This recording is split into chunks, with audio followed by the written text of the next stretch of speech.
warm welcome. You're watching the news with me, Anubhuti Gaur. Let's take a look at what's making headlines. West Bengal Chief Minister Mamata Banerjee addresses protest rally against the Citizenship Amendment Act. This is a sixth protest march against the controversial law in the past 10 days. Says our protest will continue till the Citizenship Act and NRC are revoked.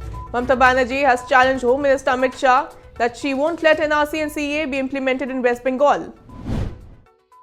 Assam activist Akhil Gogoi's home in Guwahati was raided by the National Investigation Agency this morning. The activist was arrested under the stringent Unlawful Activities Prevention Act earlier this month amid protest over the new citizenship law. Akhil Gogoi has been accused of having links with a banned Maoist group. The probe agency officials have claimed that the activist tried to use the anti-citizenship law movement in Assam to help the Maoist establish base in the state. His wife, Karabi Gogoi, said that today NIA seized Akhil Gogoi's old laptop and several documents, including RTIs that were filed by him.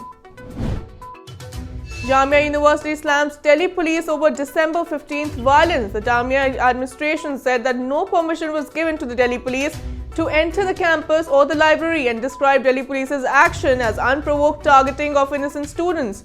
Jamia Millia Islamia University administration has requested the Ministry of Human Resource Development to initiate an inquiry into the police action on December 15th inside the university campus.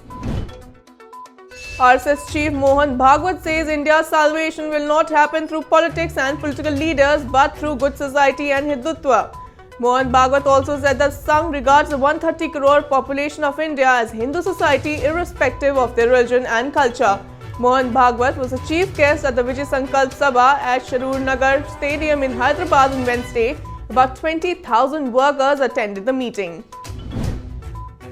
Amit Shah slams AAP government in Delhi, says PM Modi wants to speed up the development work for the people, but Delhi government keeps on creating obstacles. PM Modi removed the hurdle of 13 legal procedures by one cabinet note and gave ownership to 40 lakh residents of unauthorized colonies in Delhi, but Arvind Kejriwal wants to take the credit for it. The last solar eclipse of decade visible from parts of India today.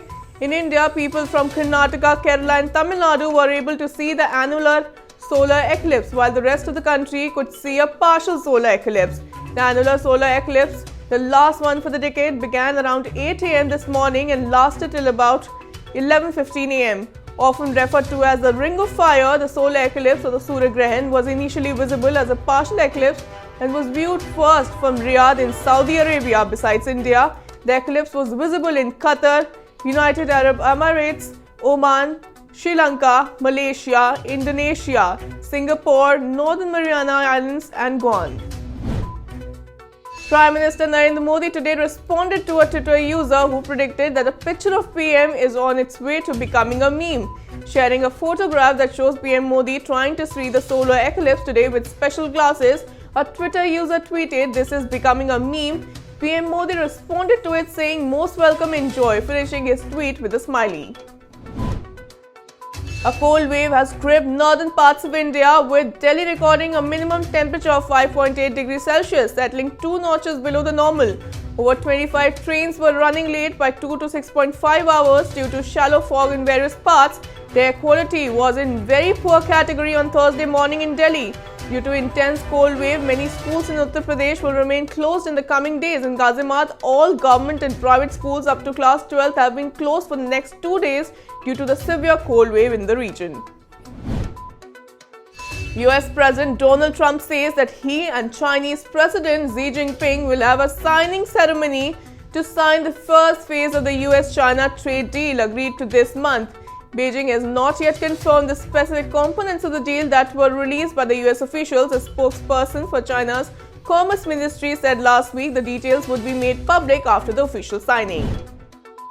That's all in this bulletin. Thanks for watching. The news and updates will continue on the other side.